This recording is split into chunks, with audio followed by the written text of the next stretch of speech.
Right, I have a camera and it's here. Yeah. Hello. We have one Hello. there.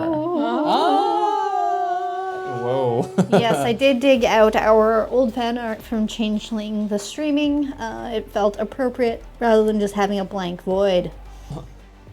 Although, if you're into that sort of thing, there are other streams I'm sure you can get. Yeah, I love the fan art from Let's not... There's some real gems. Agreed. Mm-hmm. Yes, do you like our cabinet? Yes. It's a cabinet of We treasures. own all these things. This Don't card we have says you're such pretty nice great. glassware? There's a And specific reason. Toasters? And I have to go find that reason. oh, Hold on. it's a very important reason. Okay. Very important reason. Do you think the You're Pretty Great card, Liz, is because it's a Great Lakes joke thing? Yes. Okay, I hate it. Oh, Thanks, I hate it. 1000%.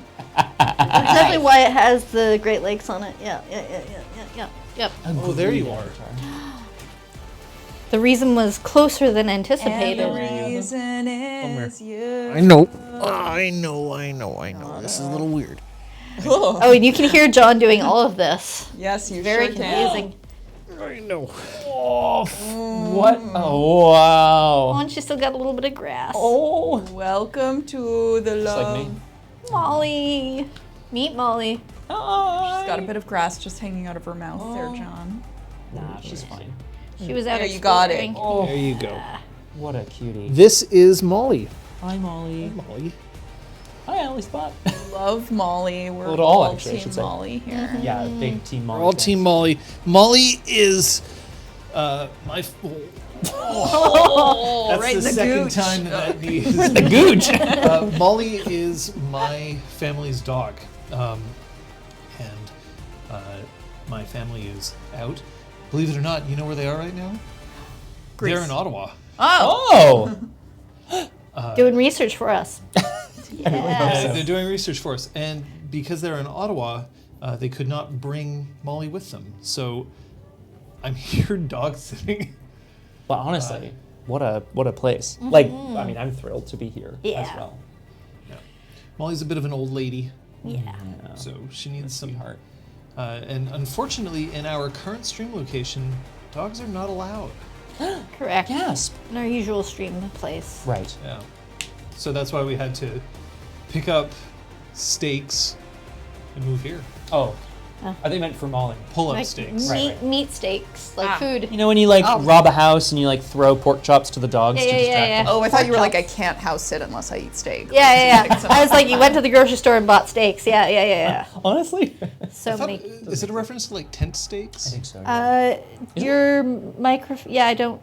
Your Where did your mic go? It's in his shirt pocket. Ah. But let us know. My volume decreased after getting Molly, So you probably repositioned it. or I might have. But let us know if John is still comparatively quiet, and we can adjust that. Hi, the turtle. We're just starting. It's all good. We were Yay. letting people know that we're at a different location temporarily for dog reasons. Yeah. Well, we're not, but For Well- dog reasons. I mean, it's a good reason. You're here because We're of here that. because of exactly. Secondhand dog reasons. I personally love this like cabinet of wonders thing happening back here. I know that's not what it is, but like it just Yeah. makes me happy. There we go. I think I may be slightly quieter than the rest of you. You might want to nudge me up just a couple of notches.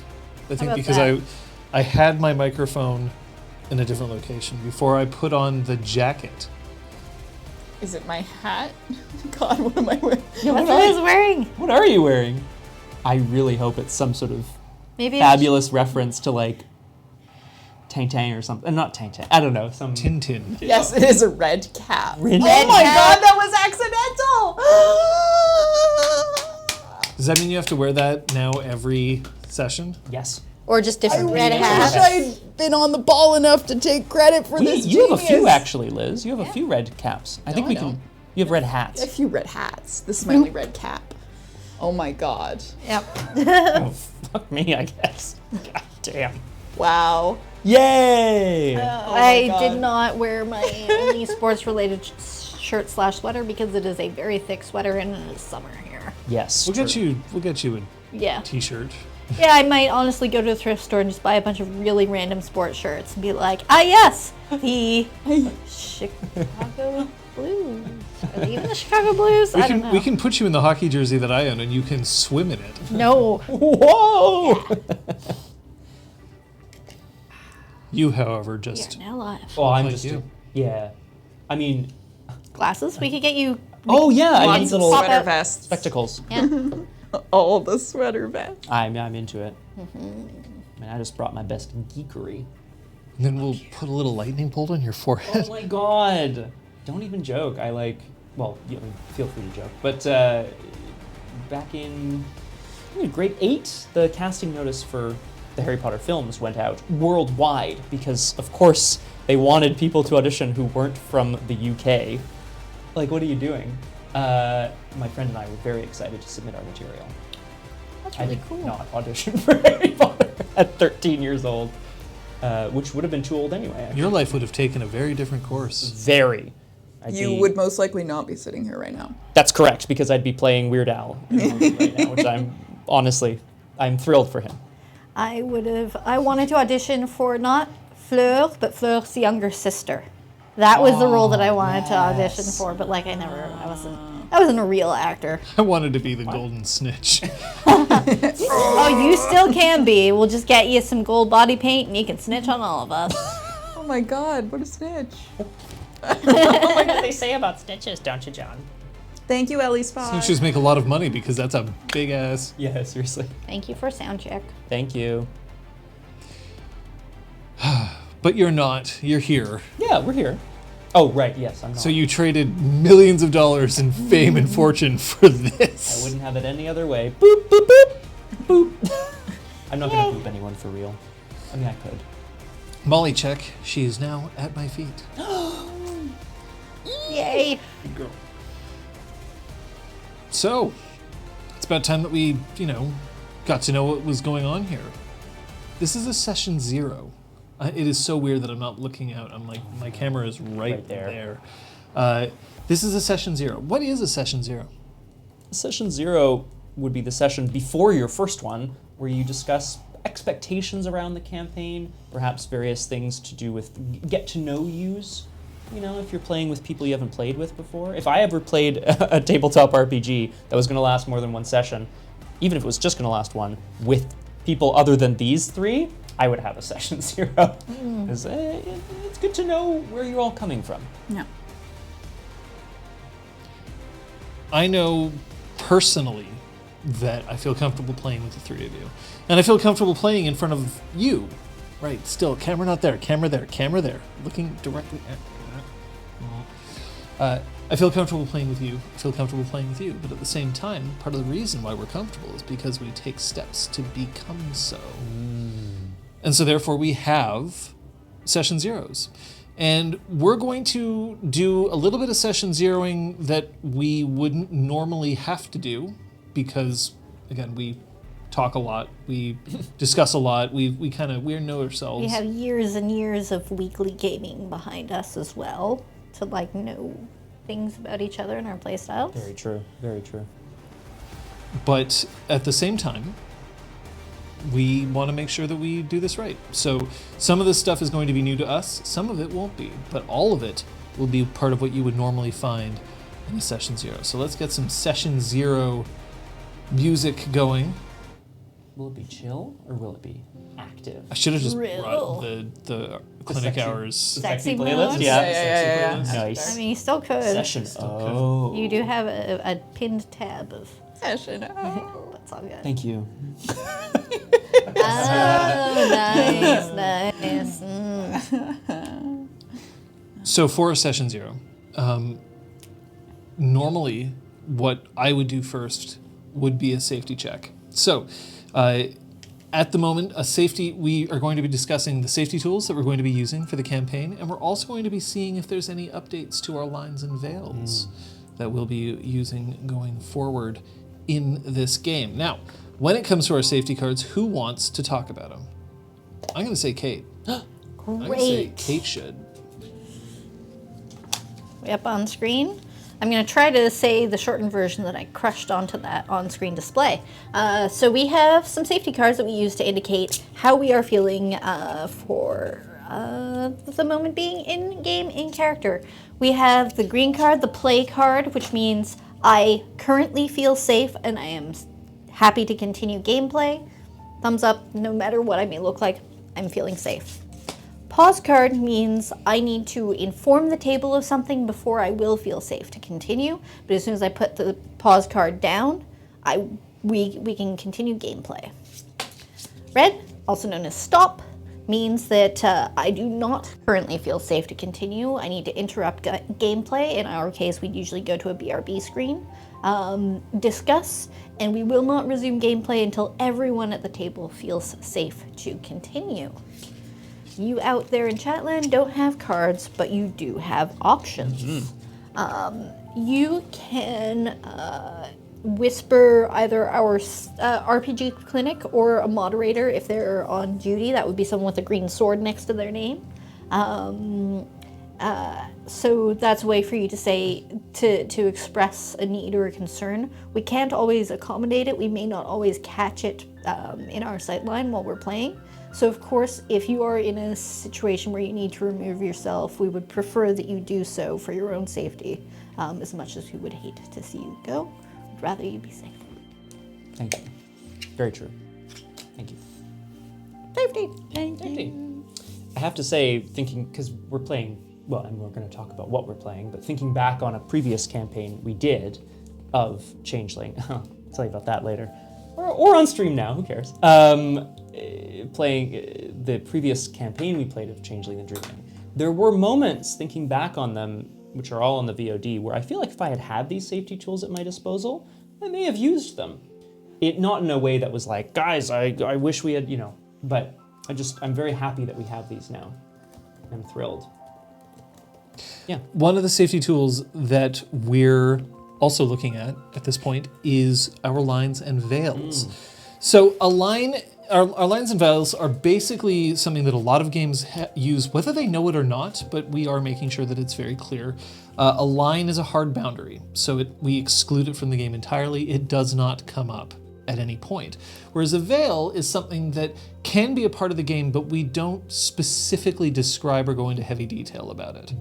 So an example of a line, if I said that a line was, one of my lines, for instance, is sexual assault, it just doesn't happen in the game. Yeah. It never will. And even if there's someone who's like, but I would do this at this point in time, no, you don't, because that's the game. Whereas a veil that I might have would be hate speech. I can understand that some characters may decide to utter some really nasty things, and I'm not going to say that I don't want to see that in the game, but I will say that I'd rather not hear the actual hate speech. That's fair. So it would be okay if you said, my character uses some strong, filthy language at this point, and that would be okay. Now, my hate speech veil does not extend to in-game specific circumstances, like calling Slua heebie-jeebies. Yeah. Sort of thing. So Yeah, that's not very it's real-world hate but speech that I'm talking about here. Knocker language. Yeah. Right, as another example. Well, that's... That was actually an example. Knockers, words. Help. Yep, lexicon. So one of the things that I know in terms of my lines and veils is that they're basically the same as Disconcordia.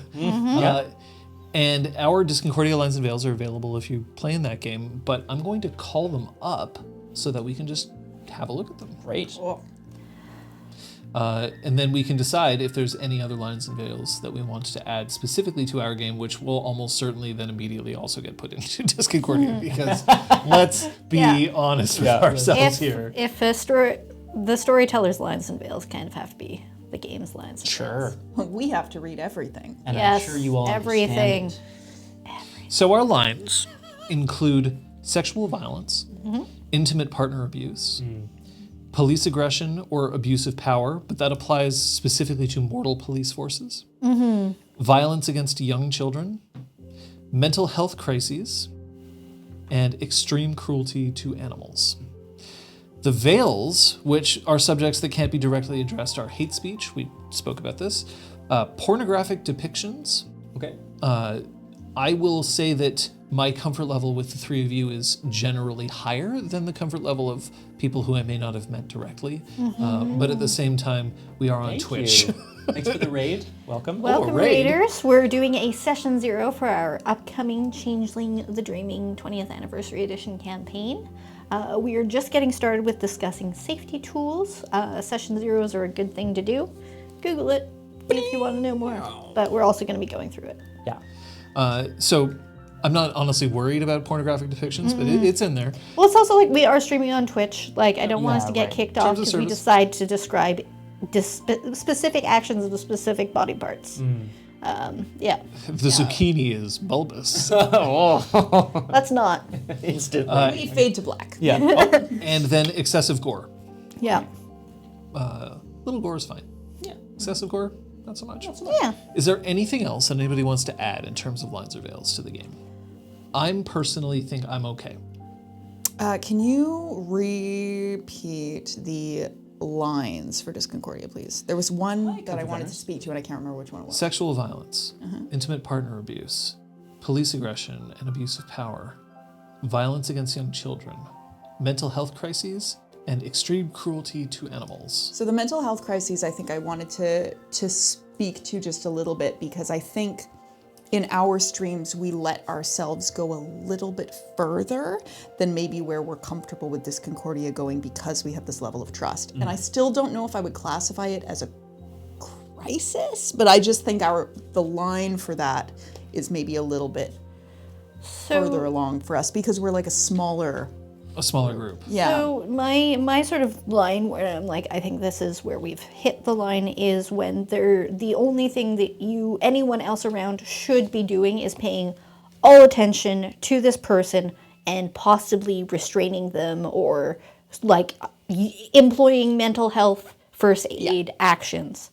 So I don't know whether we would ever get to a point where, because we aren't experts, psychologists or therapists or any of those things, where I don't think we intend to portray someone who is actively having a panic attack. No. Or, things like that. I think extreme emotions are fine. Yeah. Yeah. I'm really mad or I'm really sad. That's fine. Yeah. Yeah. A it's really big no. mental health. Yeah. Cool. Yeah. Great times. A big no, Save but it for the I would game. agree with you. I think that makes sense for me. Scott, what are your feelings on that? No, I would agree with that. I think, a crisis to me would be something that requires intervention from Like medical, Yeah, professional exactly. intervention. which Yeah. we cannot provide. Yeah. Okay. But there will be, of course there will be high stakes, Yeah. emotion and drama. It's a game, but that we wouldn't cross that line. And I think that as we continue to play, obviously, lines and veils are always open to be re-examined. You never know when somebody will find out, oh, I really just don't want to deal with this. Yeah, one of the things that we did with our continuity was that COVID, the pandemic, didn't exist, because we didn't want to deal with that in our fun break role play time. So yeah, there are The little pandemic still doesn't exist. still doesn't exist. Yeah. But yeah, there are things like that it's kind of becomes a veil because of Yeah. it. Yeah. I think one that wasn't mentioned was body horror, that I prefer to be a veil. Sure. Yeah, I just don't want to hear depictions or experience it being done to my character. Yeah, fair. I think that's okay. I don't know if that's necessarily an issue. So metamorphosis, for instance, is a way That's that somebody fine. can transform. That's fine. It's. I don't know. I can't think of how to describe it without starting to describe it, which will make me uncomfortable. I think I understand Yeah. the concept of body horror versus body shifting. Yeah. It's an unwelcome yeah, thing. Unnatural. Yeah. Yeah. and yeah, exactly. All right. Well, then we don't need to go further than that. I think we kind of understand what's going Yeah. on. And you have your cards. Yeah. So if at some point you decide that it's too much, Great. We can use them. then we don't have to worry about it. So that's all I had in mind for safety specifically. Did any of you have any other safety concerns that you wanted to bring up? While you're thinking about that, I'll say that there is, in fact, one other thing, which is you, the audience. While we can't necessarily incorporate all of your lines or all of your veils at the same time, just because, if we had to incorporate all of them, then eventually we wouldn't be able to do much of anything. Plus, that'd be a lot for us to remember. Just as a reminder, though, of course, you can always talk to us. Sorry. Yes. Yeah. Because communication is key. That kind of underpins safety in general, I would argue. A great benefit to having such clear lines and veils and safety rules all laid out in a session 0 and ideally repeated frequently throughout your campaign is that then, because everyone has this structure in place, they feel safer, not just to play and explore their boundaries, but also to communicate with the other people at the table because you've already opened that door. So I find by speaking your lines and veils out loud, it's a lot easier to assert them, change them, add to them later. Ellie's spot actually brings up a really good point. Yeah. So just to contrast against a mental health crisis that's a part of the Changeling the Dreaming rule system, how do you feel about this line in relation to Bedlam? We had characters undergo Bedlam in our previous Changeling the Dreaming campaign. Didn't cross any lines for me. So But I'm not sure why. usually but let's it's talk about not. You don't. Generally, it's the slow creep. It's the loss of connection with the dreaming, and it's generally not. It's not like a sudden, dire, instant. This person needs medical attention. It's in line with growing old. It's different and it's sad and dramatic because of the loss of connection to. So that's banality. That's banality. That's Not not Bedlam. Bedlam. Yeah, right. But that's okay because Crazy. your brother asked about banality. So There we go. That's what I mean. That's covered yeah. So that's. I mean, usually each of those is a slow creeping thing. Because being lost to Bedlam is when you're like too far into the dreaming all the right. time.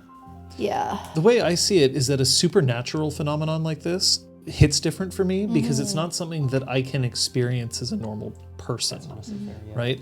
And I think that one of the themes of Changeling as a whole is this idea of hold on to dreams, hold on to adventure, and whatever will keep you from sliding too far into banality and therefore just being a stodgy dick.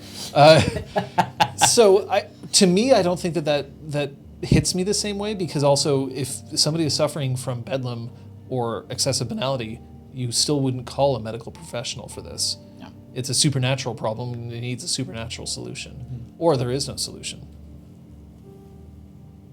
Yeah. No, I agree. I agree with that. So, well put. Yeah. But I guess I just want to repeat that it's the pace that if it starts coming too much, you have more time to like realize that you need to use your cards and your safety and be like, this is coming to a line. Whereas if it's like, this person is like already at 10 in like emergency scale. Kicks in the door. Yeah, and they're starts like demanding attention. yeah, like walks in the door bleeding to death. It's like, okay, I'm calling an ambulance, sort of thing. But like that in terms of yeah. All right, so I'm going to move on from our soothing nature track because I think that we're kind of done with safety at this point. I think so, yeah. All right, so let's get on to the session 0 questions that we've kind of prepared, or at least that I've prepared, and we'll see what we're going to do going forward. So, kind of opening questions. These are questions that I think everybody should answer, and I'll point out that if I mention players, I mean these 3, but oftentimes it's not just players, it's everyone, and I'm included as well, and Yes. that counts for these questions here.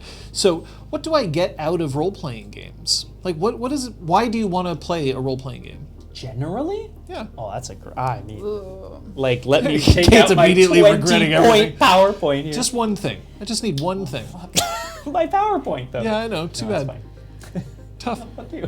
Fuck you. Well, I have 2 answers. And Ah! that's it. Social and performance. I'm an actor, and it's really great to have an opportunity to perform as a character every week and to see dear friends and play with them every week. Collective creation. Yeah.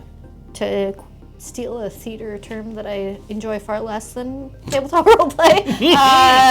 Because, in this case, we have a storyteller, so there is a direction Yes, rather that's than true. some collective creation where it's like, we're all equal, and then nothing gets decided. So, collective creation. Bringing dreams to life. That works. Yeah, and I think, very similarly, being able to actively decide the direction of stories, to be able to participate in the storytelling process, and to be able to achieve the goals of your character. So I guess I'm not railroading everything all over the place at this point. Unless you want to, John. No, we can talk I about don't. it. To sound trite, I want to see where the story goes. Yeah. I want to see how the story ends. That's all of your answers are kind of like exactly what I would answer is the same at the same point. Specifically, being able to perform, I think, is also for me like that's huge. That's kind of why I feel this is important for me in some ways, just from my professional soul. But yeah, to me, I kind of want to see where things go. You know, like that's what I'm here for. I like not always knowing, because when I'm creating on my own, whether it's for work or for myself, then sometimes you manage to twist yourself, but you learn some things from people. And everybody's distracted by something happening outside. Sorry. Two bros walking by, and I wonder if they're immediately the exercise bros that we kept seeing. John and I made up an entire story about people that we'd walk past in this neighborhood who would be like in their driveway, having taken out their exercise equipment and like doing lifts in their driveway. So I've decided it's those two dudes who When just people walk walk past. by, like making a lot of big gestures, I'm always just so curious what they're talking about. And I was It's just it was amazing because all three were of you just just looked away from me. I was like, is it something I said? One of the table. bros was in a pink tank top, and it was quite. I was immediately put in mind of a gooch, like right in the gooch is what I was put in mind of. So the next question, the info box went away because obviously we have other things. What's something that you bring to the group? Like, what's a strength that you bring to the group? I do the tech. That's a great answer. Don't feel sorry about that. No, of course. Cop out. No, that's fair. Feel good about yourselves for a second. Yeah, fuck yeah. I bring to the table courage. The courage to make bold and often stupid decisions at the table. But like ones that are exciting for the story. Hugely entertaining decision. Yeah, that's my hope. Nice. Hats. I think I try to bring a lot of humor to the games, so that I try to remind us not to take ourselves too seriously, even when we're being serious. This would be the hardest question for me to answer, but because I never like talking about myself in this way. But if I'm going to encourage everyone else, I bring experience to the table. That's I've been doing this a very long time, and I think all of us now do as well. But I think experience is an important thing that helps for this. I like this. I like these questions. Now you give experience at the table. Oh, nice. But And then the last question just at the start is, what are you looking forward to in this campaign? Not necessarily like in an in-depth, in-character answer. This isn't a character goal question. This is, what's something that you as a player or me as a storyteller would like to experience in this campaign? What's something we'd like to get out of it? If I can speak to the system or the setting Sure. briefly, what I am very excited about is the whimsical nature of Changeling the Dreaming. There's a horrible side to that whimsy from time to time, right? Dreams can be nightmares, but I'm so excited to get back into immersing myself in a world of dreams and whimsy. I'm going to say whimsy again. Experiencing a system we know in a new city and with new kiths that it might be a challenge. And also, specifically what this freehold is all about, I think is going to challenge my limited knowledge about certain things, which will all become clear in a moment.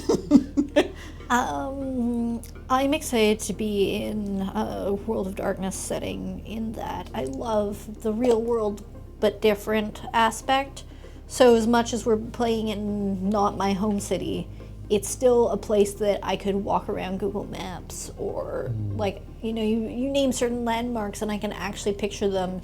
And there's just a certain common language that as much as in Exalted, you're like, oh yeah, this is the city of Nexus and this is the, suburb of Blue Sky. And we all each had our own picture. So when we're like, okay, we're gonna go to X, there's more common language when we're like, okay, we're going to walk up to Parliament Hill. Here's a real photo of this Yeah. real place. The rules of the world are ones that you're intimately familiar with. But then there's still the freeholds and like the dreaming and all of that still gives you that fantasy vibe. I'm looking forward to challenging myself to create even more characters in a universe that has already been populated with a whole bunch. So for people who may not be distinctly aware, this game's universe is actually set in the same continuity as our previous streaming game, which was Changeling the Streaming, which ran for quite some time. And however, it's not in the same city. Instead of being set in Montreal, it's being set in Ottawa, which is about 2 hours away. And the games have a shared history and a shared universe, but they do not necessarily interact a whole ton. But that means that I can't just sort of be like, well, meet all these NPCs who are thinly skinned revamps of the previous NPCs. So that's going to be a challenge for me, but it's one that I'm looking forward to, specifically because I'm wondering which ones you're going to thirst over. Because The real question of any session 0, who's getting action first? That's something that I set as a rule for myself is that I'm not allowed to have a straight or entirely homosexual character. I want to be able to thirst after all the NPCs. Perfect. All of them. Perfection. Every last one. Yeah. hashtag bring back elevator snail. I mean, if we go to Quebec City. Elevator slug. It's elevator Yeah. snail. Who's elevator snail? I want to meet them too. There we go. They're going to be in the You the have a elevator up slug? to the tower and the anyway. That's not to say the cameos may not appear. That's not to Everyone's say the starting characters. bets. Thirst bets. Yay! Interesting to start thirst bets when no NPCs have been announced. I Yeah. don't even know what we're doing, really. There may be cameos from other characters, and other characters may actually end up taking a role, even perhaps a prominent one, but not at the start. Yeah. We're going to establish a little bit of the universe first, and then we'll see what we'll need. But John's gonna wait a bit before he introduces the Prime Minister. Oh my god. Oh, shit. Oh god. So, yes. No, just look it up. The Prime Minister of Canada is quite a character. He's not super wacky or anything, but he's a catch. he's a catch. He's a very attractive, not so young man anymore. Famously attractive. Elevator Slug has earned their shell in the time skip. Yes. Yeah. Quetzalcoatl coming in. But yeah, as much as it is still shared continuity, really, truly, you do not have to watch all 136 plus bonus episodes of Changeling the Streaming. Literally, it's like we're in Changeling Yeah. in Ottawa. Yeah. Yeah. And the one fact is that the High King is not the High King, and it's High Queen Lenore. Yeah. There you go. That's literally all you Done. need to know. Boom. We have one switch to the standard setting, and then the details don't matter. Or will matter, but like you don't need to know them. I would say. Yeah. Okay. All right. Moving on from the opening questions, we're going to do something that's pretty simple for us: scheduling. Ah. Scheduling is an important part of a session 0. When are we going to play? How often are we going to play? And what will we do if someone has to miss a session? Ooh. See, these are good. That last one's a really good question to ask in advance because Yeah. we have had this issue many times. Yeah. So Sundays. That's today. We've shifted our time Yeah. Yeah. from 6 to 9 p.m. local time, which is Eastern. We shifted that this year to 5 to 8. How are people feeling about that time? Honestly, great. Yeah. There's only one real disadvantage for me about that time, and it's not even that big a deal, which is just it makes dinner a little harder to plan around. Because we can't eat before game. Yeah. We have to eat afterward. Our travel time is also, there's we have to arrange our travel, but like, Right. no big deal. That would have been a thing. And for me, if I ever have a really long show with a 2 p.m. matinee, then I may have to like run in the door or be late. Right? Thankfully, the show that I'm on now has a 1 p.m. matinee, so I should be fine to get to all of our sessions. Oh, good. Yeah. Okay, that's great. And if we have to miss, generally speaking, John has been awesome enough to figure out how to write us out. So if one player has to miss, we sometimes can just continue on with two. If two players miss, then sometimes we actually do end up doing some one-on-ones, which have produced, I think, some of our more memorable episodes. So that is something that I wanted to mention. I am looking forward to potentially doing that again. Nice. Having smaller sessions. I have 3 players, and I'm already being like, maybe we just want to. But I really like those, and so I'm going to say that unless we've decided as a group that we do not want to play, play will continue. I will also say that no one will lose experience for missing a session, which either means that a session will not reward experience at all, or even the person who cannot make it will gain the experience for that session. You will have, in this game, nobody's playing an issue. You will have experience parity, but we're going to get to that when we talk about house rules. Is it too late to switch to a niche? I'm not an experienced The hand, benefit of having Tailcraft as a birthright for issue is next to nothing. Yeah, that's it. Like, anyway, that's It is like, over the course of 136 episodes, I think maybe you would have gotten like 6 or 7 bonus experience. Think of my stats. Amazing. It's You didn't even get a bonus stat to start. Like, come on. No, it's fine. No, I love issues. Don't get me wrong. Anyway. So, Good times. sometimes the side episodes are part of the main continuity, and sometimes the side episodes are like flashbacks. Yeah. Your Chrysalis sessions happened. They were rewards from a very successful fundraising effort, if I recall correctly. Yeah, thank you all. Who knows if we'll have to do that again now that we were looking at changing our sound system again. Yeah. So, I don't know. Get We'll ready see. for too many hours of this. So we're past scheduling. We're going to move on to expectations. So for expectations, this is a question of what do we expect from everyone else at the table? So these are questions like, is player versus player going to be okay? What about player agency in the plot versus storyteller railroading? General requests. So I'll say that I have a couple of expectations. This is stuff that my players already know, but I'm going to say them anyway because it's a session 0. The number one expectation that I have for everyone at this table is that you not only focus on your own fun, but that you focus on making sure the game is fun for everyone. Which means a lot of, if you think that something is going to be fun, but you're pretty sure that it's going to annoy someone else, it might not be the best thing to like bring up right away. Yeah. So that's my number one expectation that I have. My number 2, and this isn't a problem for this game because we actually experience it in another fashion, is that if we're at a game, my expectation is that you're paying attention. You're not just paying attention when you yourself are spotlighted, right? So if you don't happen to be in a scene, my expectation is that you are still, giving at least some of your attention. Because like I can totally understand if you're like, I have to figure out my next move or all of that. Like that I totally do get. anyway. Right. Oh God. Like that I totally understand. But this is sort of like the whole like, because I think we've all seen this where a player shows up and then they like bring a book to read or like they have their phone and they're just like, I'm way more into like Tinder right now than the game. Obviously, we have another distraction though, and it's right there. Hello. It's you. But I consider this part of the game, so it's okay. Yeah. As long as we're not like, heads down typing in chat all day. Those are my main expectations that I have. What about you?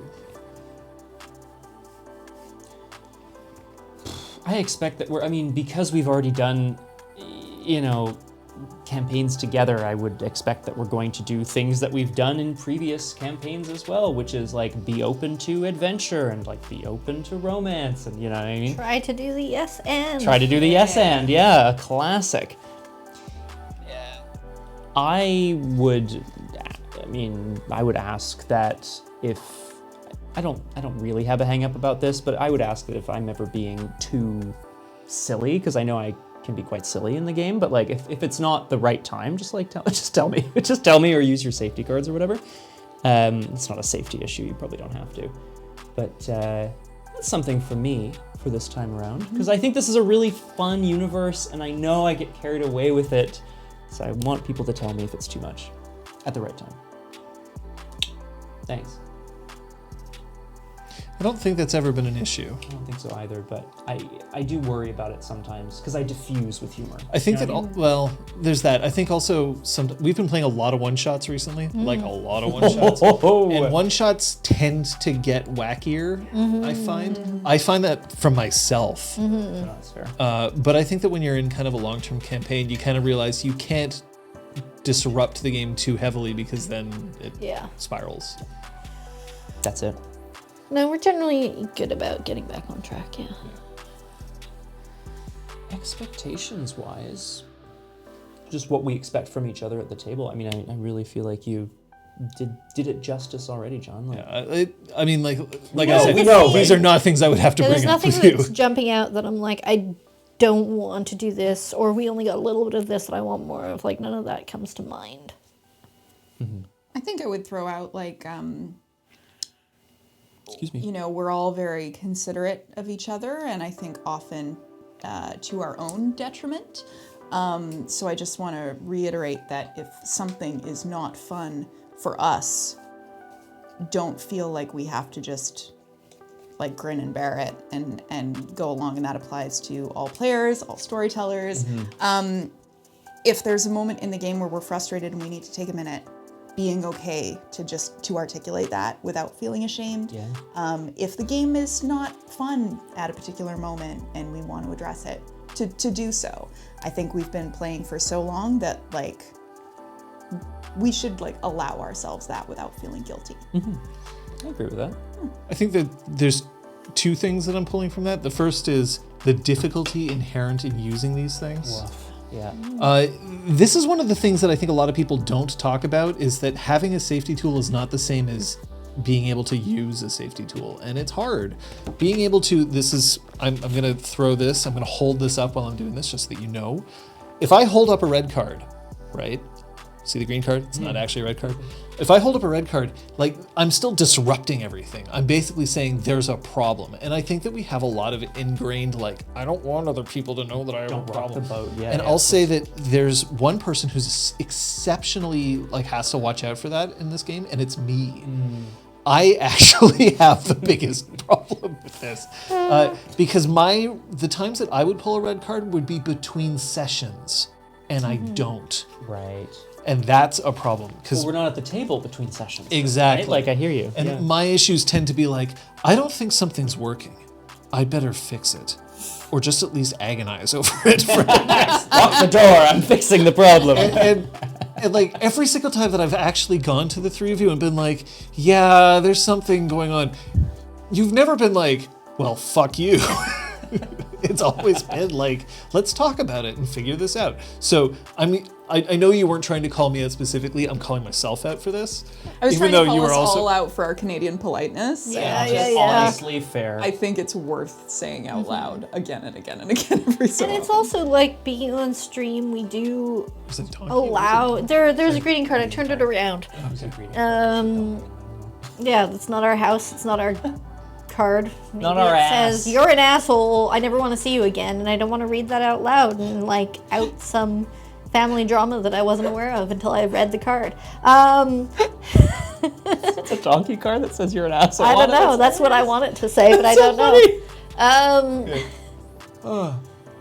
Yeah, just that. I think. Yeah, thank you, Liz, because I do think that we put that like, okay, but I can wait until stream's over because I don't want to mess up stream. But like, fuck that. And also, like, I think that does the viewers and each other a disservice, because we know each other so well. We can always tell when somebody at the table is frustrated or not having fun. We like to think we're really good at hiding it. We're not. Which probably means that a lot of you can tell as well. So the sooner we can articulate what we're feeling and be like, ooh, actually feeling really stressed out in this moment. I'd love for play to continue, but I'm just going to sit quietly and like collect myself or whatever, using the cards ideally. It's great because then people at home and the people at the table aren't like worrying and wondering too. So it's double bonus. Not to mention that every time I've been called out for something, like if there's like, I'm not comfortable or I don't get this or you're going too far or whatever, I've been like, oh, okay, cool. Yeah. And the trick is also not It's to get not for offended. fear of Yeah, retribution. of course. Like, yeah, it's just actually being self-aware enough to realize be in that that that's a thing and that's a thing we can do. Yeah. So yeah, practice makes perfect. Practicing. It's a new campaign, and therefore, new year, new me, guys. New year, new me. I'm trying to get better even about just saying like, hey, I'm cranky today. No, I can't identify why. I'm just cranky, which means if I seem low energy, that's why. So you don't have to worry. We practice. I just realized that there's a line that I want to introduce into Disconcordia. Quebec politics. Yeah, actually, yeah. especially with the latest Oh my round God. of news. So yeah. So yeah. Honestly. So that's a new line. There we go. Yeah. We're gonna update the player's guide later. Hey. Player versus player as an expectation. I fully expect that there will be times where you may not be getting along hunky-dory. The only expectation that I have is that you either have a reason to hang out or you have a path to get there. Because if there's ever a point where one of you is like, I cannot handle the two of you, you've wronged me or I've wronged you, there's nothing that we can do, there is no reconciliation, to me that means your character's done. Because I don't want to start then running two campaigns. No, for sure. So but player versus player I'm completely fine with. And in terms of player agency, we've played in systems, and in fact, it hasn't worked as well as I think we would have liked. We've played in systems whereby players have deliberate agency, where like a die roll says, you describe what happens. And I'll admit, I haven't really gotten a whole lot of like enthusiasm about that particular mechanic when it's come up. But at the same time, you do have agency over the story, and I don't ever want to steal the spotlight from the three of you that you are not willing to give. Because every once in a while there's going to be an NPC that you're going to be like, I really want to know about this NPC, and sure, then they get to have a little bit of a spotlight, but you're the protagonist of the story. So if the story's not working for you, I would like you to come to me and just be like, yeah, so this is heading in a direction that I'm just not thrilled with, and then we can talk about it. What's great about that is that then there's the opportunity to fix it, because there's nothing worse than hearing months later that X was a stressful or unfun moment for somebody. Because then it's like, oh, but if I'd known, we could have tried things. We could have like taken some steps to try to shift it. So yeah. Yeah. Okay, that looks like expectations are out of the way. PvE is okay though? Yes. Player versus PvE everyone. is by definition. Yes. Player versus No, I'm environment. kidding, I'm kidding. Oh, I thought it was versus everyone. Everyone. Enemy. So Or eggplant. PvE is like if you're playing a video game, like a co-op game would be PvE, because you're not actually fighting against other players, you're fighting against the game world. Ellie spot. AI or whatever. Yeah, you're fighting against Ellie-Spot. Player versus Ellie spot. Oh Everyone shit. cool with player death. So this actually is going to get into when we talk about house rules, because the game has mechanics for death, and I want to talk about them. Okie dokie. So Kung Fu Fenris, I'm actually going to save your comment and we'll bring it back up later. What? What? The perfect answer. Good night. Good night. Sleep well. Player versus self. Oh god, not again. My two courts, my two cells. Lux Aeterna starts just playing. All right. Now in terms of the campaign framework, or the Chronicle framework in terms of Changeling, where will the Chronicle take place? We already know. It's Ottawa, Ontario, but also in a particular freehold. Yep. Which are we going to introduce now? I don't actually So have the description in front of me, but we can do If you've been tuning into Clinic Hours, you will have heard the description of all three freeholds, but the freehold that you three have selected is Frostleaf, otherwise known as Yans. Yans. So we already have that. We already know that that's where it is. But here I want to know, what are the main themes that you want to explore with this game?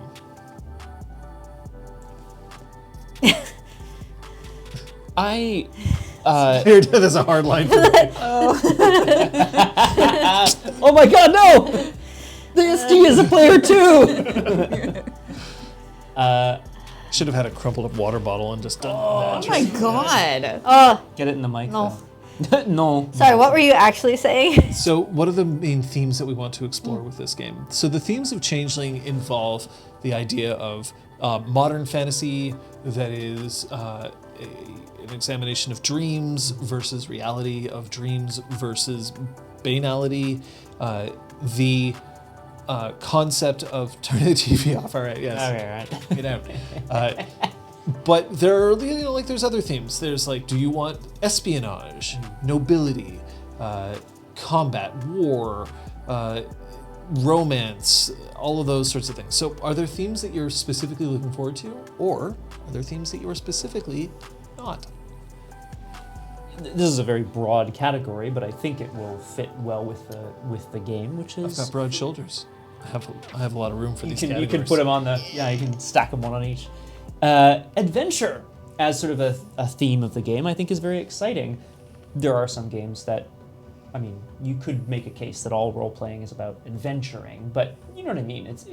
We have a home base with the idea of setting out to accomplish things rather than setting out to make a new status quo or something like that. Adventures out there in the big wide world excite me. Yeah, perfect music.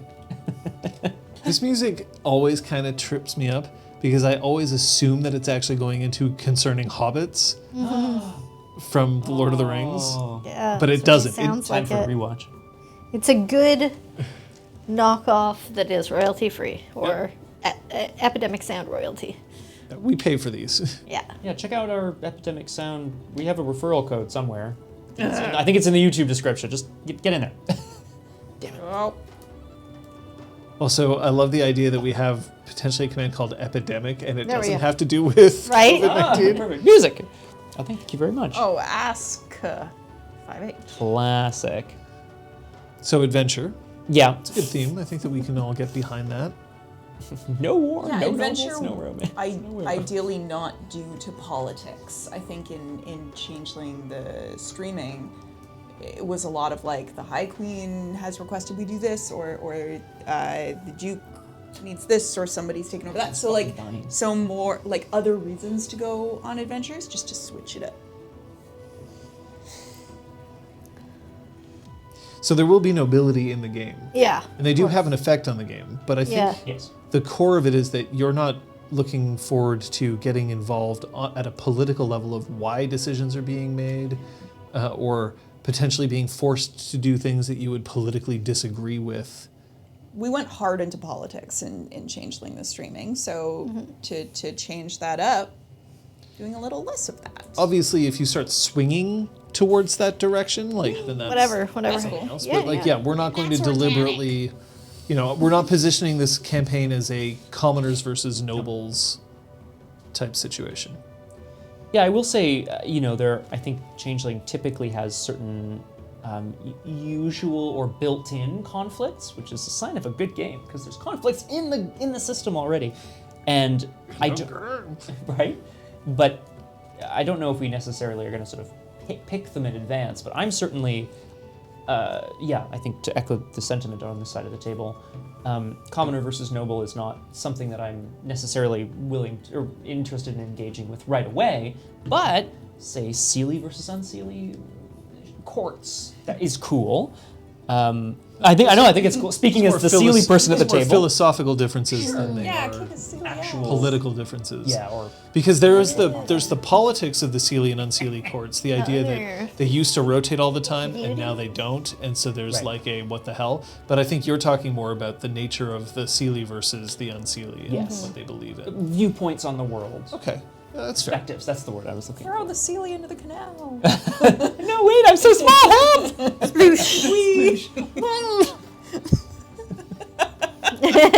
Reading aloud says Strength one, athletics one, I'm definitely drowning, guys. No! Oh, no! It's horrible. unbelievable. Reading Aloud says, World of Darkness loves the Empire versus Rebels dynamic. I would say that storytelling loves underdogs. Yeah.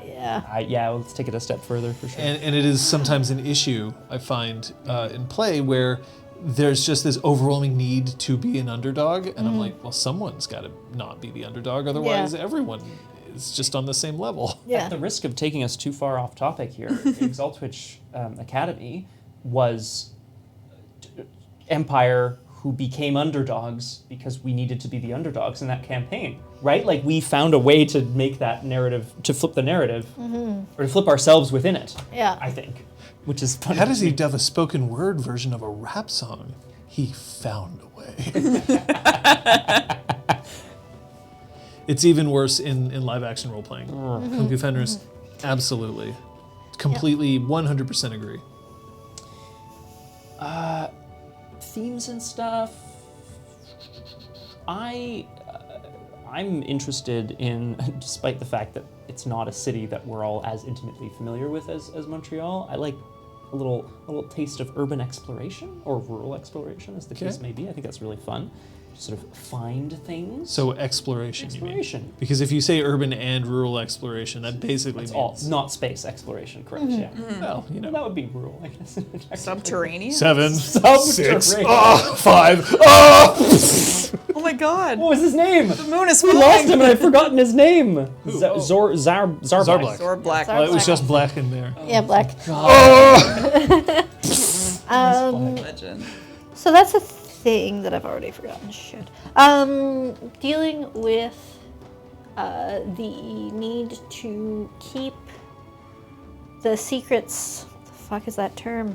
The Eshiat. Thank you. Oh, sorry, you were there. No, I appreciate it. I may never have gotten there. The Eshiat. As much as it did come up sometimes in Changeling, I guess I still want that to be a situation. I think that that's an important aspect of the variety of challenges that the book offers, is maintaining the Eshiat. If we're only ever in freeholds or the dreaming, some of the play balance in the game You're talking doesn't about the apply. right to secrecy specifically. Yeah. So the Eshiat's not politics. No. Yeah. So I'm not saying, I'm saying that I do want it to be still, I want us to be in situations where we have to think about, the Eshiat. So that's actually a really good thing to bring up. Yeah. And I really think that that's something that we didn't examine as much in Yeah. terms of Changeling. It came up every once in a Yeah. while in the streaming, but not, And not then as it much was as maybe it just a should. flash mob, and it was fine. Yeah, Basically, exactly. So specifically, Yeah. the consequences of being a supernatural Mm-hmm. and of not necessarily being cautious about being supernatural. And I think that Would you like a depending- mute? I'm just gonna get the wine. Sweet. depending on the theme of the game, yeah, that makes some sense, right? Like some games, you're just doing high octane adventure and you don't need to care about it at all, You leave burning towns behind you. right? These are also the sorts of games where you'll have things like the Duke of the county saying, it's a party, we're all going to Spain, bloop, and not thinking about the consequences about perhaps teleporting everybody a whole continent away. So that is something to keep in mind. But in this game, what I'm hearing is there's some interest in not doing that, in not glossing over that, and I think that's good. Golgaric Lynn Ross actually asked a question here. What's it like narrating and role-playing in a city you don't know well? And while I just make sure that my dog has some food, why don't you talk about what your experience with Ottawa is and all of that? Yeah, I think it's important to point out that two of the players here, Liz and myself, Hello. grew up in the city of Ottawa, the nation's capital. Actually, more or less the same neighborhood, similar neighborhoods, I guess, which is Never fun. met until we both moved to Montreal. Correct. Fun fact. So there is some experience here, and John and Kate also have experience with the city. You've been there, you've worked Yeah. there, in fact, Yeah. yeah. But in terms of what it's like, I like to see it as an opportunity to, as you pointed out earlier, get out Google Maps Street View and be like, where would we be? What's around here? What can my character really kind of dig into? Or or figuring out what might exist in a city like Ottawa and then trying to find the analogous whatever for it, so that you could draw those parallels, which is kind of fun. Yeah. Yeah. Go for it. Yeah, so that's, as said, I've never lived there, but I've worked there. I visited it since it's only a 2-hour drive away. It's kind of the closest city to, go on a little road trip, day trip to. Large city. Yeah, Okay, large to city. Yeah, I believe you are. Okay. Like you could go to Sherbrooke. You can always go to Sherbrooke. And so yeah, I can picture the city, but you name a street name, and I'll be like, oh. So yeah, we'll see. It's a cool combo of like you're familiar enough with it that maybe you could look something up really quickly or sort of roughly identify something, but because of the gaps in your knowledge, you can maybe feel a little like more adventurous in filling in those gaps with something else, and it's fine. Because it's not like we're describing like the neighborhood that I grew up in and spent 20 years in, and I'm like, oh no, the park isn't there, it's over there. Like, there's not gonna be that at least, so that's good. Sorry, I'm looking away because Dorg. Oh yeah. Not bros? No bros. What is it? What do you think the challenges or the opportunities might be? So I have some experience with Ottawa, but I don't have a ton. I have been there. I have visited there a couple of times. I have some family connection to Ottawa, despite the fact that it's just sort of like Thank you. not a whole ton. Both my parents were born in Ottawa, but they did not remain. Story of Ottawa's life, really. We'll get into that later. The city that fun forgot. We'll get into that. Technically beautiful. We're gonna. Technically Beautiful was an actual motto Yes. in Ottawa. So furious. God. There's a bit of I don't think this will. Oh, well, I might figure into the campaign in a tongue-in-cheek kind of way, but Bros are back. there's oh shit. What? The bros are back? Yeah, they literally does are. it rotate the Backing camera? down, There bros. they go. Bye. Oh, they are such bros. Yes. It's okay. You think they're going to get like pizza or something? No, I think They they're gonna weren't go down to the carrying it. TCBY. Maybe like split like a shiver or something. Oh. Yo, shiver. Whoa! For the gift. Avatar. Thank you. To Bike train Osa. is close. Oh, what is this grizzling? So I think I just yeah. Yeah. I just kind of want to point out that there's definitely as there is between cities, there's a very distinct difference in vibe between Montreal and Ottawa. Having grown up in Ottawa and moved to Montreal in my life, it was a big shift in one direction. Montreal, I think, is generally perceived by many Canadians as a really fun, eclectic city. There's lots of festivals, lots of music and art, and a very diverse city for a lot of reasons. Ottawa, I think, is generally seen as a lot stuffier by, again, many Canadians, because it's a politics town and it's a government town, and there's like multiple levels of government that run out of the city. Yeah, you live in Ottawa because OSAP's got it, yeah. most people, work in the government. They work a 9 to 5, which means downtown nightlife doesn't really exist. You live in the suburbs, you drive in, you work, you drive back, you've got your family, your kids are at school during the day, they come back in the evening, and you all watch Arthur and eat frozen pizza. Like, that's Ottawa. That was your life. That was my life. That was all of my friends' lives, too. So good. Part of our heritage. Honestly. Yeah, so if that is, like, it's a great place to raise a family. I'll say that for sure. I don't know why I'm, like, defending Ottawa. I spent most of my life hating on Ottawa, and now I'm like, well, it's really good for some. Ottawa does have they do have the National Arts Center and other cultural things that we may tap into. Oh yeah. Yeah, and I think the reason that I'm. Are you okay? Go find a toy. Oh, Where's okay. a toy? I think the reason I hesitate a little bit, although I did want to get into it because it's going to be part of the vibe of like playing and stuff. Wait, what? Is that we.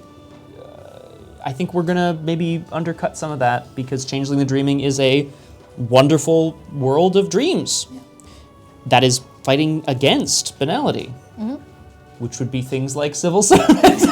government positions Yeah. and so on, right? And So- Osab is right. Like the museums are actually So like, good. They would fucking be, right? They would be, sweet. yeah. Yeah. The Museum of Science and Tech, the Museum of Nature, Museum of Civilization. Like it's all. Now called something else, actually. Yes, I should you're look right, that up, they but did I don't know what change it's it. called. There's some great, and like when festivals may not happen that often in Ottawa, when they do, it's delightful. And when the canal is open for skating, it's great. Gorgeous The Byward place. Market is awesome. Like there is, it's like it's really easy to isolate the fun in Ottawa because you're like that is fun, as opposed to Montreal, which is just like a general. It's Hey hard. guys, it's Saturday. Want to go have the fun at the Exactly, one it's place? The one thing Yeah, that's going yeah. on. In Montreal, it's actually overwhelming sometimes because there's always shit going on, and you're like, oh, I missed that festival. Whoops, because it's already happened. If I ever have to get up from the table again, what you should do is discuss things that you don't want me to know. Oh, How are we going to make John's life miserable? Because that's apparently what players are supposed Apparently, to the way to do that is just make sure that I'm weirdness. sitting at the table where I can Bash flash your my knees knee open. against it. Food, food. So this is just circling back to an earlier topic. Let's not game with a really interesting window because we clearly aren't practiced in ignoring the interesting it's so hard. passers-by. That's okay. That's not a problem. We close the curtains and we face like another apartment. Nobody touch the hype train. It's at 69%. Nice. Nice. Nobody touch it. Touch it. Touch it. Thank you for the hype train. So it's so lush outside. chicken It's so overall. green from all the rain. So we've been just discussing the sort of vibe Location, of I think Ottawa we're- and location and setting. Yeah, I think we're good. So if we look again, is the game going to be linear or non-linear? I think we already know it's a non-linear game. I do not write out campaigns. That's just not the way I do things. So, how do you know each other? My character hangs out at the Freehold. I thought you meant as people. Oh, Like, well, I we even met get in into this? school. I mean, I don't know. It's I mean, We were in the res. yeah. I was working on this ridiculous play and Yeah, that's right. didn't. Yeah. Yeah. But I think we haven't decided yet, or rather, there hasn't been any move, I don't think, to have any of these PCs have a pre-existing deep relationship. But yes, I think it's pretty fair to say that we would all be regular faces around Yans, aka Frostleaf. So, are your characters the type of people who visit there on purpose? Do you have an already established role at this freehold? I work at the mortal aspect of this location, part time. Part time. More during certain seasons than others. Our time. Sorry. I feel like I'm a very sporty person, and so I would gravitate more towards Yans than any of the other We should- freeholds in the city. Perhaps describe what the freehold is as well, so that people understand why. I mean, I can call it up, but Oh, Chris Jones, thank you so much. Thank you, Chris Jones. Thank you for the 5 gifts. Love what you said earlier as well, Chris Jones. The 90s were a dark time. It's okay, we're out the other side now. Whee! Look at all the things. Thank you. so I will call up the description that we have for these holds, but I'm also going to ask, is this part of what you were referring to earlier about like challenges or things that you don't necessarily Yeah. know? Sport. the sport. Says a person who did boxing for years. That's a sport. I know, it's but all I'm sport. specifically trying to not be punchy. So the Yeah, one yeah. sport I know the most about, I'm not going to talk about. I've signed myself up for a sport I know nothing about as well, which So is pretty what exciting. I hear is we're Can't just wait. going to have to gift you a copy of Tony Hawk. Yes! Just leave it at that. Shit. It's a business expense, John. Why do you have to gift me anything? Yes. Nice, by the way. Someone played that game. A lot. Can you tell? Which game? Oh, Tony Hawk Pro Skater, the original, I guess, or was it one or three? Bop. I don't know. Yeah, I I don't know. know which one I played. Okay. I just know I crushed it. Yeah. Sick grind, bro. How am I doing? I love those games. 360, 720. Why would you do a 360 720? I don't know. 1080. No, it's a 360 and then a 720. In the It's like reverse. it's not a triple axle, John. It's a single The and then a double. 360 in one, and then a 720 in the In other. the other. Yeah. There are games where that you can actually do that, but Shit, Chris Jones. you weren't I even just thinking about showed this my game back then. complete lack of awareness of how skateboarding works. Sport!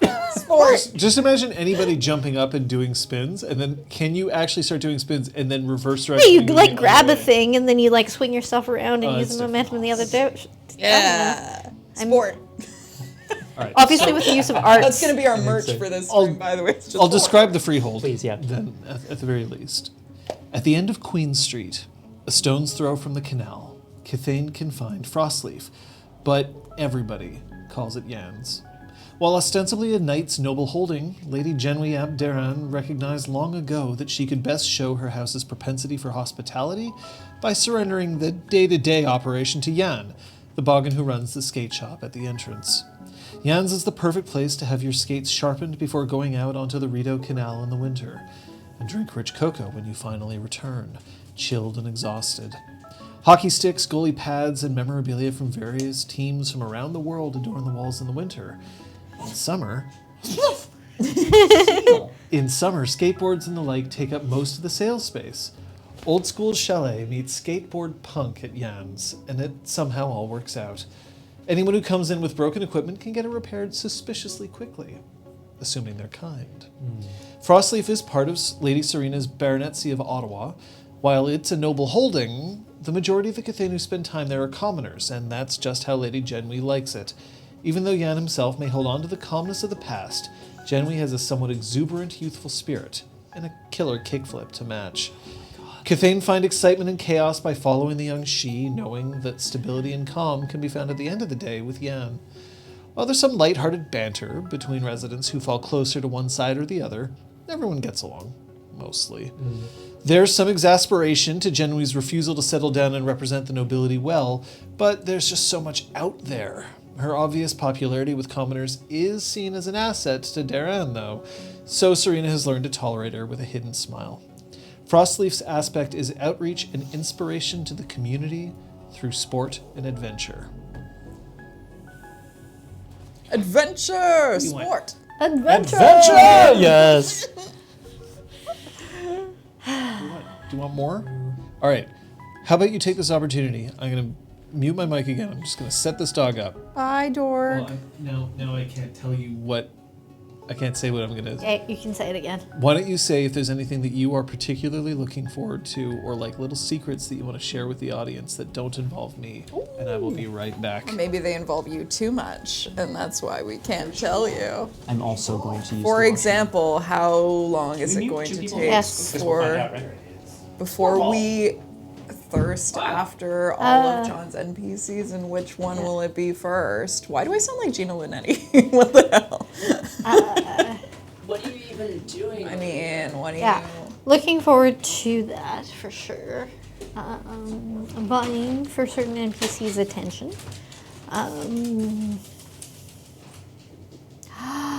Thank you for the successful hype train. Hey, such hype, much wow. Yeah, she's strong. I should have been in the hype train. Sorry, You John. should have failed us. Choo choo. Looking forward to killer kickflips. No, I don't know what to say that John doesn't know or isn't allowed to know, so I'm just gonna say shit. So my character is definitely interested in hockey. That is something that they do in a quasi-professional level. The thing is, my character's female, and women's hockey, while gaining popularity, isn't at a point where you're making millions. So she also has a part-time job at Jan's skate shop, taking more hours during the summer off-season. So that's what I'm going to talk about. I'm really excited for you to ask one of John's NPCs out on a date to a hockey game, and we're gonna watch that whole date play out, and I'm gonna have the best time. Buy my $20 beer. I have been to am I unmuted? No. Kate and I have been to a hockey game. Yeah, so this should be easy. Yeah. just There'll go be ahead. someone Let's right recreate next to that. us who is constantly having really loud phone calls, but also seems to be enjoying being at the hockey game. But I don't understand why they keep taking phone calls. We were like in the nosebleeds. Oh. Very important person, apparently. And remember that if we're attending a hockey game, an NHL game in Ottawa, it's at the Canadian Tire Centre, an arena that is I can almost bring my fake universally Canadian despised. Tire money. Everyone hates it because it is nowhere. It's like in Yeah, it's like- Nowheresville. It is in Yeah, the middle yeah. of nowhere. It's when you're on your way, like, out of town. Yeah. That's where I saw Green Day. Hey. Yeah. roller derby. Roller derby. Yeah. What the fuck? What a disaster. Oh my Thank God, you. you're Shit. unmuted. Thank you. Oh, there I am. Yep. Bueno. Boing. Bog and Bookie doing bets in Changeling stuff. This is, yeah, so if we're still on the same topic, which is exciting, things we are excited about for the location, the Freehold, I'm excited because I specifically chose to play someone who is not particularly athletic or even sports-minded, although he does have quite a skill in what could be described as a sport. An intellectual one, perhaps. And yeah, I think I'm just really excited to see how those two concepts are going to mesh together, because community outreach through athletics, and I don't remember the phrasing anymore, that's fine. But like that calling for the Freehold is something that I can interact with. But specifically, if it was like, oh, you have to love and watch 8 sports all the time, like, it's not going to happen. So is that why you are part of Jans? Is that why you know these two? Yeah, community outreach. The idea of, some changelings would prefer to withdraw within themselves, perhaps, and some prefer to get out there and meet the dreamers that they need to meet. And I feel like Jans is the place that can make that happen. And that's why I'm here. Yeah, All right. Let's move on to house rules. I'm a nerd, yes. What house rules will we use that differ from printed material? Oh boy. And how much XP will characters receive? So I'm going to immediately call into Concu Fenris when it comes to death, just because there was a good question. I want to make sure that that's answered. Are everyone cool with player death? Which I think we're going to actually mean player character death. Yeah. Like I have a few games Please where don't we die, need friends. death as a consequence. Yeah. But getting shipped upstate is another question. So let me ask you, in the game there are in fact there's 3 kinds of death. There's chimerical death, where your changeling self is temporarily forced out. You are left with just your mortal shell until you are re-enchanted. There is mortal death, which is when your mortal body expires, at which point your changeling soul goes off and finds a new host somewhere, potentially with delay.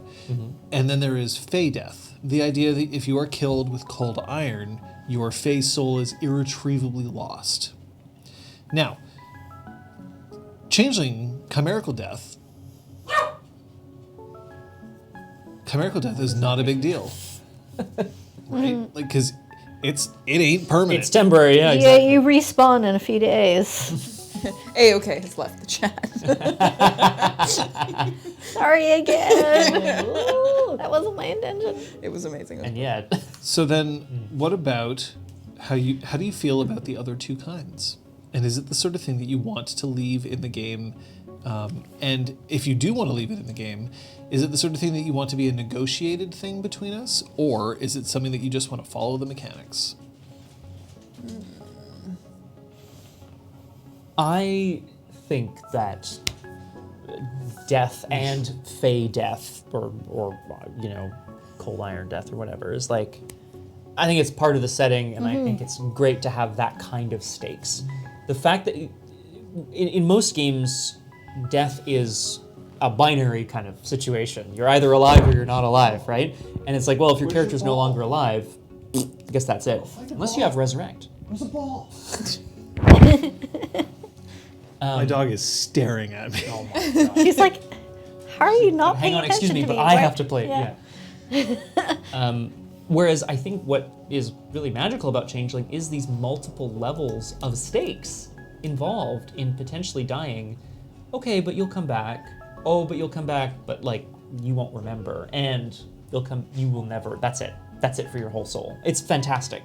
I'd love to keep them in the game. I will say, you're not in the habit of doing this, John, but if I was like, hey, those ruffians look like they could use a good talking to. If you just turned around, you're like, you got a cold iron through the, like, you're dead now. I would be pretty upset. That's it. Like, I guess I would request that of the three, that the cold iron death be one that was more negotiated, maybe, because it's so heavy. Like, and I don't even mean like, oh, you know, I want to be maimed instead. Like, I don't mean that. I just mean like, rather than just you roll, you're dead, that's it. Maybe Rip. Yeah. like just a moment to talk about it before, because it feels like the processing involved would be tremendous. Molly. Yes, Molly. So what I would say that in terms of death for me, Changeling has these three kinds. Chimerical death, I have little problem inflicting upon you because inevitably it's a bad thing to happen, but it is not ultimately normally catastrophic. I imagine that if you were in the middle of like a really important adventure and it would be like, well, we need all three of us to get this to work, and then, you know, Det dies. Oh. Det got debt. Det gets dead. Yeah. Then now you're down to two, and that's a problem, right? But it is not a, well, sorry, Kate, roll up a new character problem. The other two, to me, are useful as threats. And I don't want to say that they will not happen, but I will say that I will never kill you randomly. Yeah. Thank you. If a roll happens and it's not in a critical moment where there was options for you to find another way to deal with this, I'm not going to be like, well, I rolled 12 successes on this goon. I guess you're dead. That just doesn't interest me, right? If your death isn't part of a good story, then it's not going to happen. So I think that if there comes a moment where there is going to be death, either a more permanent death at least, that will always be a negotiation. But it will not necessarily be a, no, it's not going to happen. There may be moments where I'll say, if you do this and it results in your death, you've accepted that risk. Yeah. Yeah. Right? And then that becomes a question as to whether or not you want to keep going. The other thing is that it also depends for me about how long we've been doing the campaign. You die in the first 10 sessions, it's a little easier to slot another character in. Die after 100 sessions, it's a lot harder. So there's a balance there. Badada. Lots of great comments and a question, I think, as well about the length of campaign, which I don't know fits into this section. Let's scroll back, because I might have missed It was exclamation Twy. mark cute. Roger Twy. Well, I don't know. Oh, it was? Through, But yeah. Chandra, I think that's It what was we're saying not. as well. I I do tend not to see agree. it. Okay. Well, they spelled out Q instead of just using the letter. Oh. I have no idea. Huh. Funky. I think it's Q for question, not Q for being No, in Q the for line. being in the queue, Yeah. which is fair, honestly. Which might mean I need to change the thing that we monitor, because if that happens, that is frustrating. So Requiem Law says, I recall chimerical death has a chance to be permanent. Not really. Not if we don't want it to be. No. I mean, the thing is, you do gain banality, and the higher banality, the longer it takes for you to wake up. So yes, if you have a bucket of banality, then you won't wake up, but you'll also, be lost to the forgetting anyway. Yeah. So yeah, don't die every day if you want to stay alive. Smoke weed. Don't die every day if you want to stay alive. So I'm trying to The death find. motto. I'm trying to find some of the questions that have It been was asked. just how long do you expect this game to run? Yeah. Yeah, there it is. Thank you, Roger Twy. Okay. Thanks, there we Roger go. Twy. And now it's part of the queue, and I'll bring it up. How long do you expect this game to run? Very honestly, we don't know. We want to let this run a normal length. We found that seasons we were shoehorning story endpoints in to wrap up a season that we weren't necessarily ready for. We will take breaks at roughly season-like intervals, but it won't require us to be done with a story. And we want to let this campaign have a life. But it is partially to give us more time to prepare Neo Rokugan, because at this time we are still planning to make that a campaign. But we want to give it more time and also give you guys role-playing content while we work on it. The only thing I have to add to that, there's two things. The first is, yes, we want Neo Rokugan to happen. I am going to be the killjoy and say, we're trying to make it work. There's always a chance that we can't. So we're setting expectations here. The reason we're not playing it now is because we couldn't make it work when we wanted to start a new campaign. If we still can't make it work by the time we want to start a new one, we won't play it. We'll play something else. So that's one. And the second is, really what it comes down to now is, when are we satisfied? And satisfied could mean we think the story has come to a great conclusion. That's what happened with Changeling the Streaming. And it's actually also it's mostly what's happened with Changeling the Streaming. It could be there's another game that we're excited to play. It could be Neo Rokugan. In fact, it very likely will be. But it could also be another game. And then at that point, then we have to be like, if we're more excited for another game than the game we're playing now, that's usually a good time to change. Yeah. And then sometimes it's, hey, we're getting close to the end of the story, but there's something else that we have to take into consideration. That's what happened with Nexus. Exaltwitch Nexus, we were like, okay, this is kind of reaching a close, but then there was also a moment of, if we end it here at this point, then that coincides with a time that I was actually going to be returning to Montreal and being able to start another campaign with me in person instead of me remotely. So like that kind of also made a difference. Hello to you, Jess. It was Jess. We were also, if I recall correctly, quite powerful, and it was getting kind of unwieldy. Yeah, there was that. You were broken. There's the moment where, yes, You we were are so broken. powerful, Okay, we need all to right. be destroyed.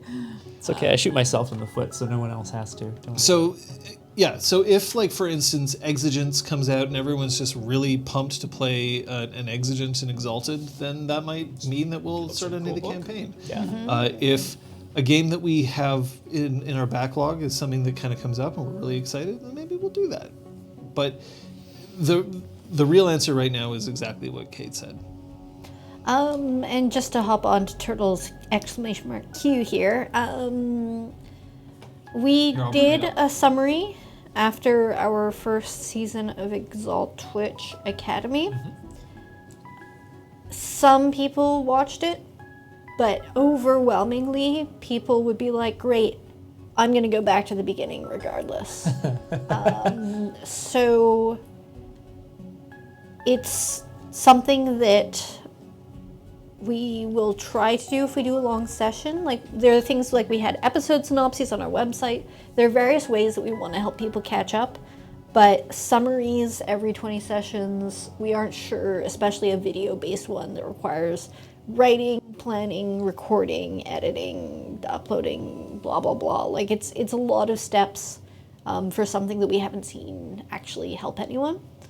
So we'd rather put more effort into tools that people actually use to help them catch up. Yeah, I think maybe one thing that we might try to do is pre-write a few sentences of a summary that we could present at the beginning of our streams, maybe just as an idea. Yeah, we tend to recap. Yeah, because Yeah. sometimes we do it off the cuff, and sometimes we do them written and prepared. So I guess we'll just decide what method works the best for us, and go from there. So.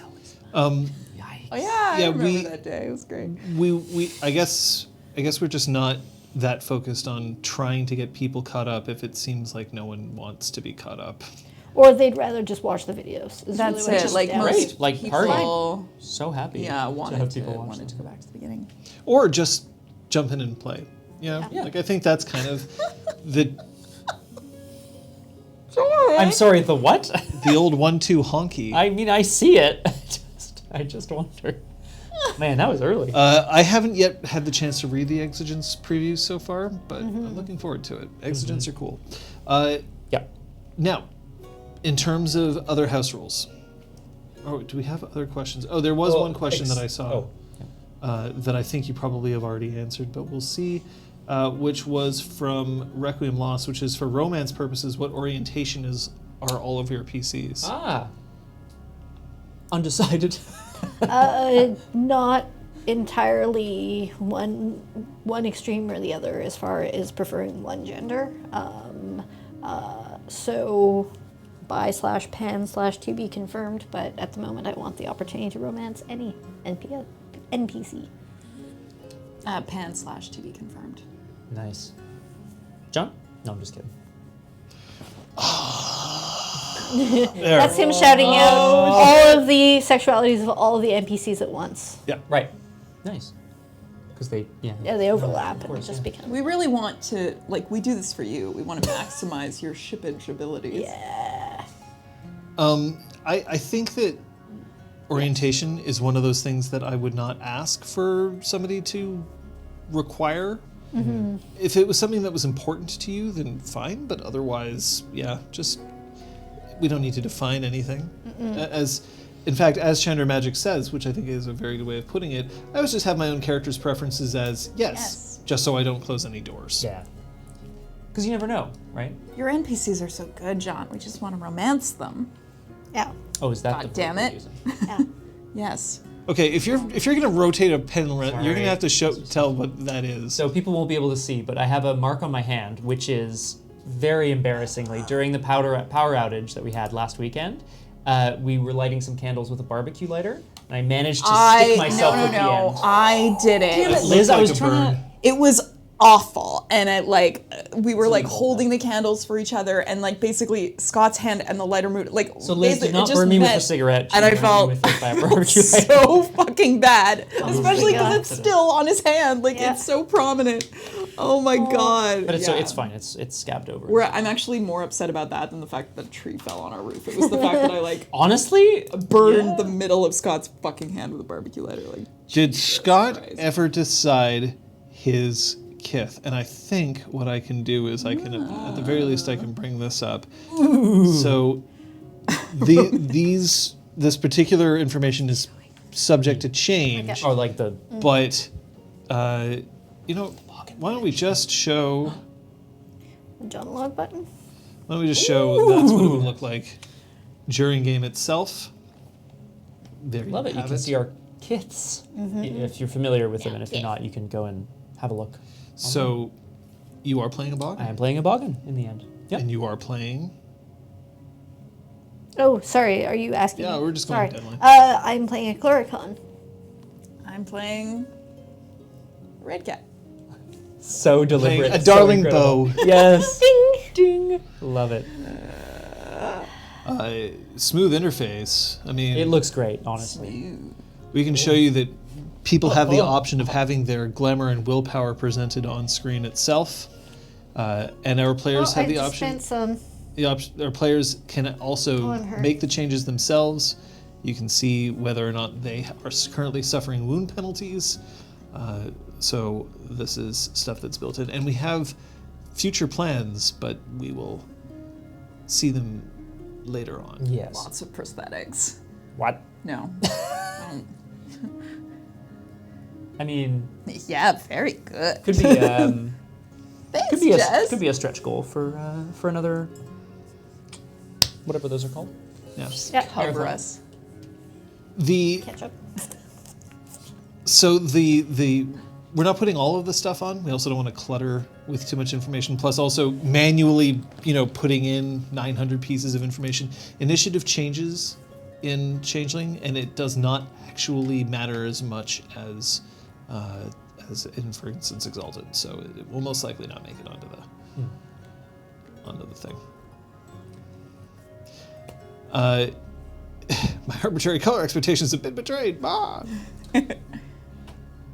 There, in this section, there was also discussed the idea of experience per session was one of the questions. Oh yes, that was in fact something that was brought up. How much experience will you be gaining?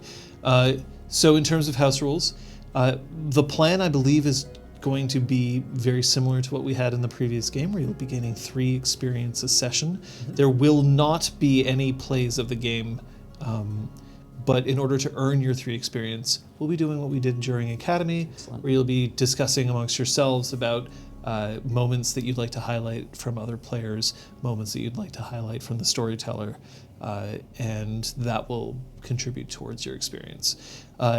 If for some reason I feel exceptionally generous and I decide to hand out a bonus experience, it will go to all of you. Okay. You have experience parity.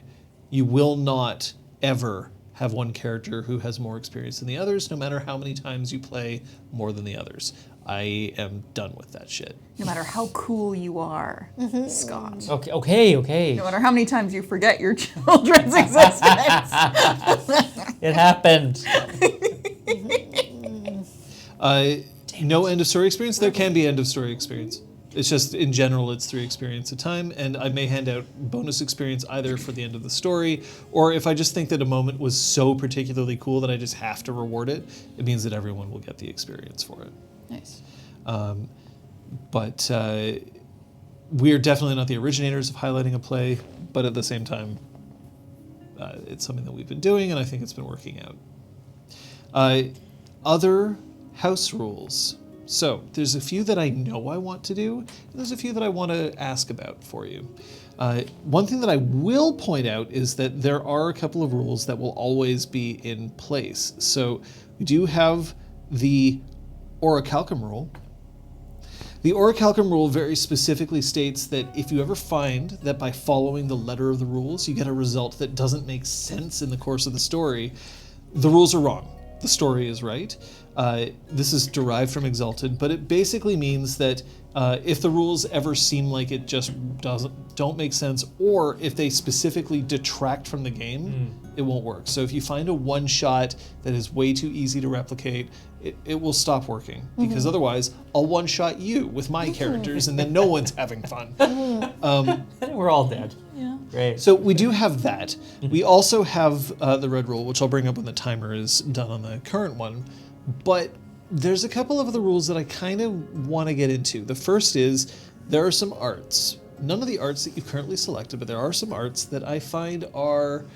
Boosted? Troubling. Okay, a lot of them are busted. Annoying? Yes. So as There was a long delay there. right at the start, let's go into the red rule because now this has been cleared. So the red rule is that characters can only be seduced or otherwise put into a sexual situation if the player is okay with it. Otherwise, any such attempt fails automatically. Anybody can waive this rule's protection at any time. If you feel like you want to be seduced, even if your character would be like, whoa, this is a bad idea, but as a player you're like, yeah, Nice, yeah. then great, but otherwise it is impossible to force somebody into a sexual situation unless the player is consenting to it. Great. Naming as an art. I think I'm removing it from player characters. Yeah. It's as an art, the whole shebang, all 5 of them, can be absolutely rip-roaringly busted. Now, the thing is, I know that the 3 of you wouldn't necessarily seek to break it.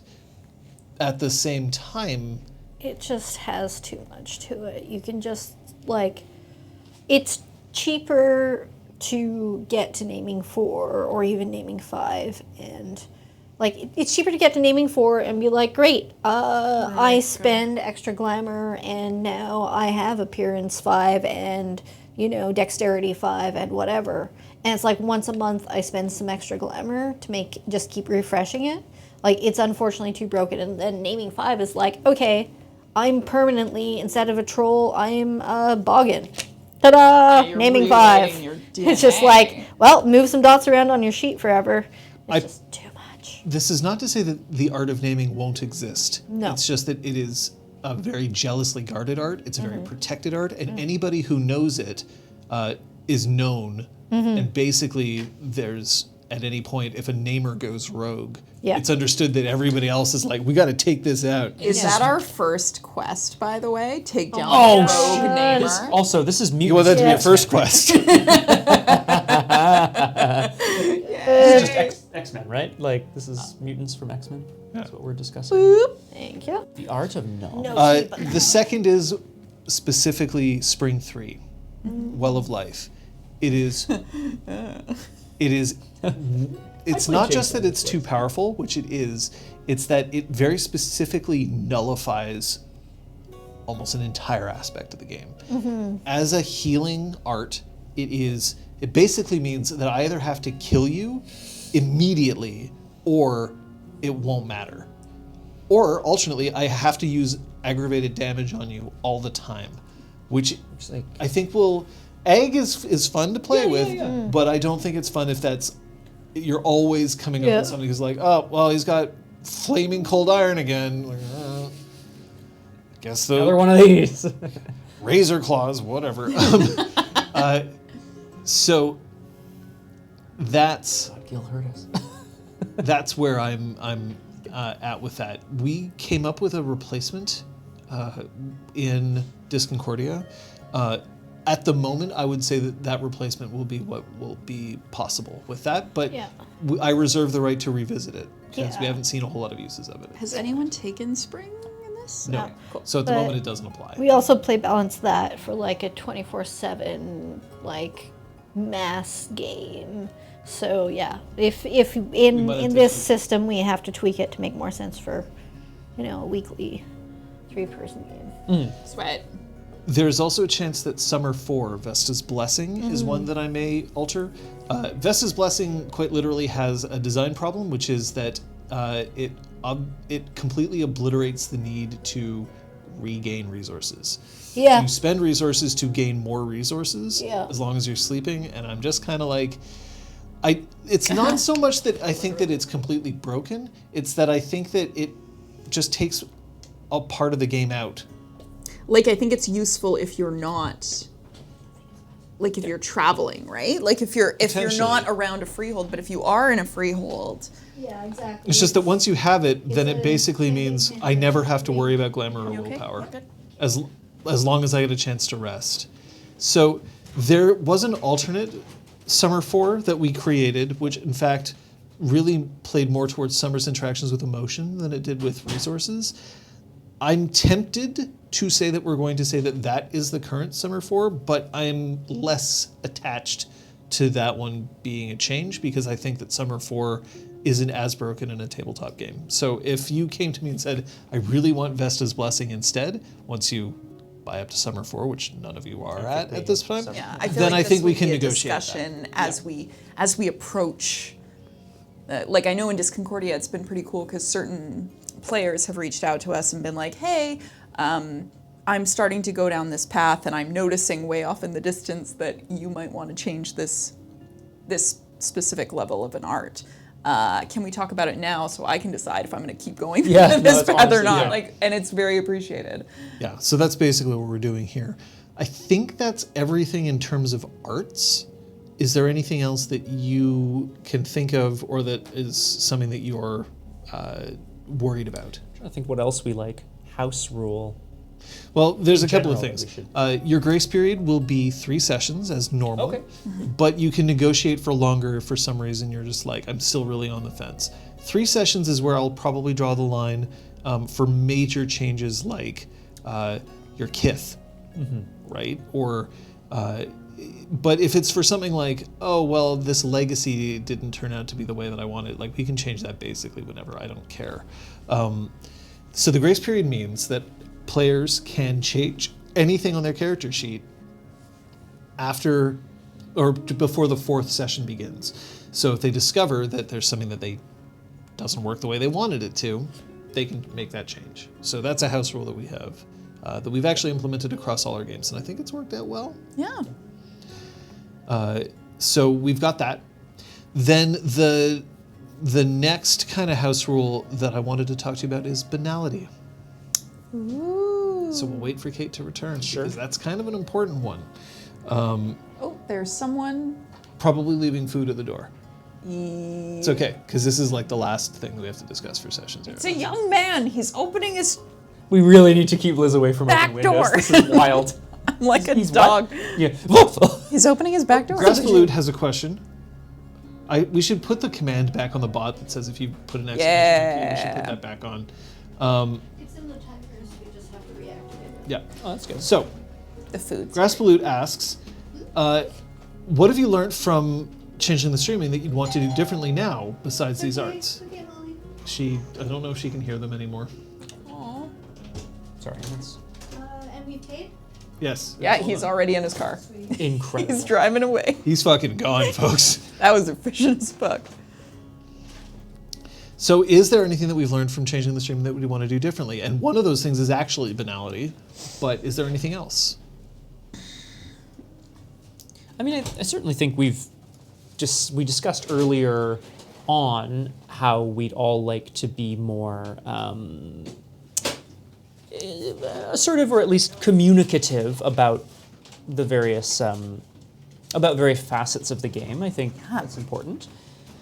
I don't think anything really came up.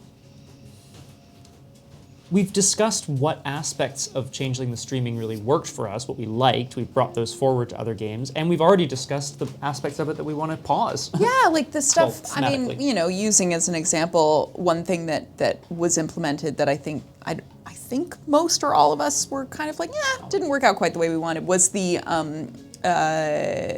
referencing other campaigns, not Changeling campaigns, but like the Exalt Witch one. And I think we sort of like played that out, and then after it was done, we were like, no, maybe it wasn't our favorite. And I think going forward, I mean, I'm going to try to be better about identifying that earlier in the process so that it doesn't have to become a big arc that I'm like, I'm not really feeling it, you know? Like using the word whole earlier. For banality specifically, and this is something that I was looking at, I find that banality is really hard to make a difference in these games. It is like the game is much more lenient in terms of gaining banality than it once was. There's triggers where you roll, and if you gain banality, great. But it used to be, for instance, in Changeling the Dreaming 2nd edition, if you experience chimerical death, you would gain a dot of banality. Done. Yeah. Period. You know. If you, and it wasn't that you would roll necessarily to gain banality, there would just be moments where you would gain banality. I'm not saying that I want to necessarily go right back to like hard mode, but at the same time, I wanted to ask you, because there was a question of, hey, is there a way that we can make our, like, the consequences of Fey life more interesting? Banality is kind of important with that. Is there anything that you want to suggest or something that we want to look at in terms of the game for that reason? I feel like I'm down for Fey death to cause it more. You mean than chimerical it death? Fey death is yeah, cool. sorry. thank God. Chimerical death to cause more than it does. Because right now, like, it's your current banality divided by 2 or something. So we all start at 3. So you die and you gain a point. Not like not a permanent dot, but like 1 point. 1 point. It's like you're never gonna gain any. Yeah, I don't know if I necessarily have mechanical suggestions at this exact moment, you know, other than within the framework of Changeling the Dreaming 20th Anniversary Edition. Let's just roll on more things, you know, but that's not very exciting. But I would agree that I think being able to walk the tightrope between banality and glamour, aka bedlam or whatever, is an interesting conflict that we could all try to engage with more. It didn't come up a lot in Changeling the Streaming, which is pretty wild.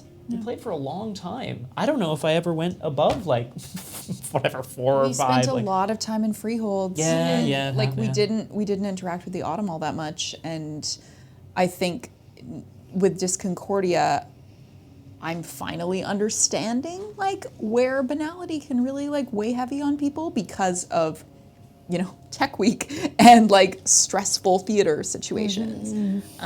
So maybe having more mortal stressors present might help with that as well. I think the suggestion that I'm going to make here is that you're not going to, I will say that the freehold that you're a part of is not strong. You will not be gaining a whole lot of glamour just by hanging around that freehold. Great. In fact, in general, you will be gaining none. Now, if you perform a service for the freehold and they're like, we'll let you, you know, Spend the night. gain some glamour off it, thanks Molly, soon, then that's something that will be there. But it will be harder for you to just be like, well, I'll just knock off this banality that I've accrued. The other thing that I'm going to suggest is that there will be moments that I may just decide that instead of a banality trigger, it will just be, I will assign you a banality dot. Or point, not dot. Yeah. This would be for moments that very specifically are like, no, you should be getting banality for this. Yeah. If you know, an incidental conversation with a bank teller goes for 30 minutes, maybe you'll roll. because you might gain banality, but it's not that big a deal. Having to, deal with your mother who comes in and starts talking about how you need to really start thinking about maybe this career as a physical trainer is really just not for you, and like you always were really good at being a lawyer. I'm completely talking out my ass here, but like something that is absolutely crushing that your character does not make an effort to try and avoid, I might be like, you gain banality. Yeah. Straight up. This raises for me something that maybe we won't discuss on session 0 or right now, but then does that mean that we are, as a group, interested in or open to the idea of exploring reverie? Glamour, or not reverie. I think that we will probably bring that up more often at this point, but we'll see how that will interact with game balance. There are 2 options that we can do. The first is that we'll see it happen more often in game. The 5 paths to epiphany. Epiphany is what That's the the word. for. Thank you. So that is specifically musing, ravaging, rapture, reverie, and Revelry.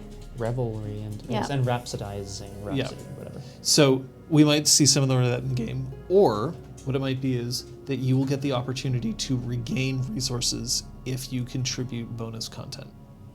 Okay. Now, the reason why I'm being cautious with that is that I do not want it to feel like, well, in order for you to actually win the game, you have to put in time that maybe you don't have. But if it's the equivalent of being like, well, I did this and it's an interesting contribution to the game, then there may be rewards for it in terms of that. And we may also have it be that if one of you gets to experience it, all of you could potentially benefit. So we'll see.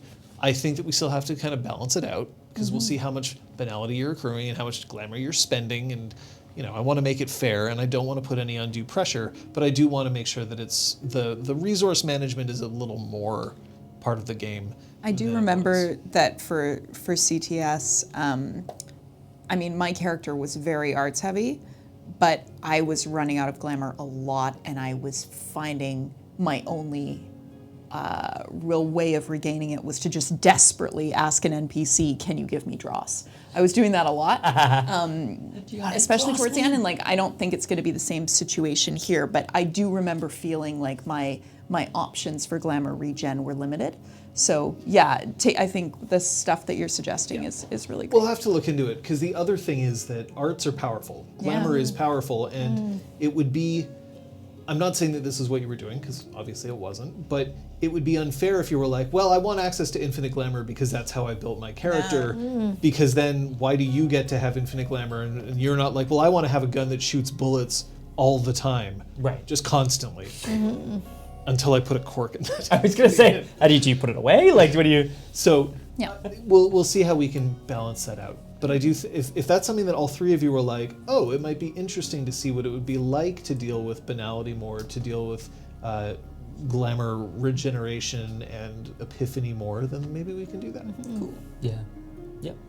Cool. Are there any other house rules that we are looking at here?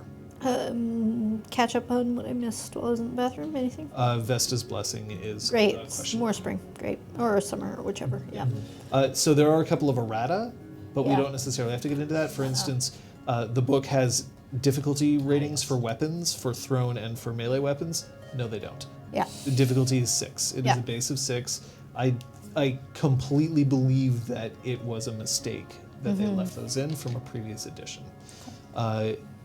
Otherwise, there's for bunking, for glamour, we are going to negotiate. It's not going to be a straight up, it's a -1 for everything like we do in Disconcordia, which I think is necessary. We just can't adjudicate that often. But I definitely think that there's some things in there that I'm like, if it's not actively disrupting banality, it shouldn't be worth this much. No, exactly. So things like, in downtime, I just decided to cast something, I'll do a ritual every night for 3 nights, and then I'm going to use a trigger on myself so that it'll only pop when I want it to. Like a legitimate tactic from the book, and I personally don't like it, so it's not. Yeah. It's also like, doing a ritual at the same time, I think is equivalent to like burning down your house or something. And like these things are not equivalent. Like, even if you spend a fucking hour every day for 3 days, it's not equivalent to burning down your house. I'm sorry. No. So Disrupting. a ritual may Yeah. still absolutely be a good way to Yeah, bunk, yeah. but it's probably not going to be a -4. Yeah. And it also, I think, depends, because if you're in a freehold, I do think that you get a bonus for being in a freehold, but I think Yeah. that means that bunks have to be harder. Yeah. That's fair. Because if you're in a freehold, there's no risk. Yep. Whereas if you're out in the middle of nowhere, well, not in the middle of nowhere, then there also is no If you're risk. out in but the city, if you're out in the surrounded by city, people, and then you're like, I'm going to leap off the roof of this building, Yeah. that's a bigger thing if you've got like 5 mortals witnessing you do it. So. anything else on your to-do list for session 0 after house rules? No. Oh, okay. I just wanted to make sure that we moved on if there was more. No. Well, damn. So I know that we were going to potentially get into preludes today.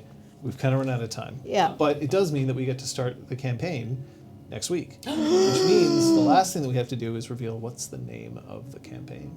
Ooh. Are we ready for that? Yeah. Do we feel Ready? comfortable with the name? Sure. We Yeah. don't have an image reveal, but No, we don't have an image reveal. I think we. We finalized it 2.5 hours ago. That's it. Yeah. We like to have the name of the game and then sort of a descriptor. Although I will argue that the first 2 games we played on this channel were very much Twitch and streaming related puns. But like, Yeah. that's fine because they were great. But, well, I don't know who wants to do the announcement. you I started. can do that. Yep. Okay. You Great. started it. This chronicle, this game that we are going to be playing starting next week here on RPG Clinic is going to be called Changeling: Riverwild. Not to be confused with River Jade, an absolute icon. Thumbs up? I believe so. Yes. So we got to update our assets and shit, but we have it. Hi. Free time. Oh, there is a Ottawa.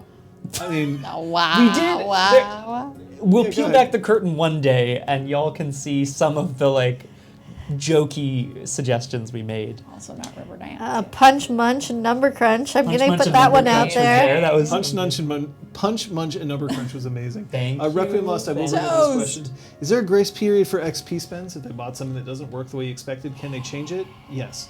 The grace period is really just a blanket carte blanche. Yes, you can change anything. Afterwards, they can change anything as long as we talk about it and it's reasonable. So if you spend experience and you're like, oops, then fine. We can, want to have stamina 5. yeah, we can rewind it. But if it's more that way, it would be more like this doesn't work the way that I wanted. Then yes, absolutely, I'm not going to penalize the player for that. I will, however, probably draw the line at someone being like, well, I bought 6 things and then I decided that I wanted to build my character differently. So can I pull back 30 experience and spend it again? Absolutely not. At that point, You know, in some video games where you get to re-roll your talents, but like just once. Yeah. You can't do it you again. have a special item. Yeah, that's it. Yeah, exactly. It's like you'll meet a namer, and then the namer's shit. like, "I'll help you, but once." Just once. And you owe me. It'll cost your firstborn. You can't have another firstborn because Because you already yeah, had. yeah. They'll always be your firstborn. Aiden, I have a very important question to ask you. So, folks, that is our session 0. We talked through a bunch. We discussed a bunch. I am looking forward to this campaign more than ever. And we ended up talking more than I expected we would. But hey, I'm not going to complain. And that means that it's next week, right here on this channel, that we're going to start. But that doesn't mean that we don't have other things happening. What's going on the rest of the week? This community, there's always tons happening within the community. You can check. Of course, our Discord is where we have the majority of that information go up. I am streaming on my channel, twitch.tv/BiffTheBoss. Biff the Boss on Tuesday at 1800 Eastern. We're gonna meet again. Tornado Macaw, Extreme Racer, Lawnmower Racer, fucking Wreck'em Ralph. I'm really excited. We're gonna be wrecking cars in a demolition derby. Come and join me. I'm really excited. On Wednesday, I'm going to be playing. We have to start a new game, actually. Ooh. So we're either going to be playing Rogue Legacy 2. We might go back to scrub checks. King's Quest 6. Here today, gone tomorrow. Here today, gone It's tomorrow. always there for you. That's true. The only King's Quest that I finished is King's Quest 7, The got it. Princeless Bride. You gotta do King's Quest 6, but But you've already done it. yes, and I will be that bitch in chat. On Thursday, Clinic Hours, we'll talk RPGs. That's one-on-one with me. Well, audience on one with me. So if there's any further questions that you have, then that would be a good time to bring that stuff up in there. Those two neighborhood bros are iconic NPCs already. I mean, Look, they may John make, Chad. they They may would make fit an right appearance in. This is every Chatter. episode. Chad and Chatter. So that's on Thursday. That'll be here on twitch.tv/RPGClinic. Oh, Gilligood is another question. We're going to get to it really quickly, but tell me what's happening on Friday while I queue it up. Okay, so Friday we were emotionally destroyed by the punch effect, and yet we're continuing because that's just. I think we got it all out of the way, though. Like I think we got our whole year's worth of emotion out of the way. I in, like, one night. swear to It was God. quite Oh something. my God, I'm so upset. Anyway, that's happening at 6. And then on Saturday, we're continuing, possibly, Drew Crew. We might have company, I don't know. Clue the Dancing Puppet, yo. Shit's gotten even more crazy, if that's possible. Yeah. And then I usually stream at 1700. Crosshair and I are playing an Arkham Horror campaign right now. You can join us for some card game goodness, card game exhaustion. It's good times though. We have a laugh and a half. But of course, the Discord is the place for all the updates on when and where and how you can get in touch with that stream. And then of course, like you said, yeah. next Sunday. Trying to do time math. 5 p.m. Eastern time.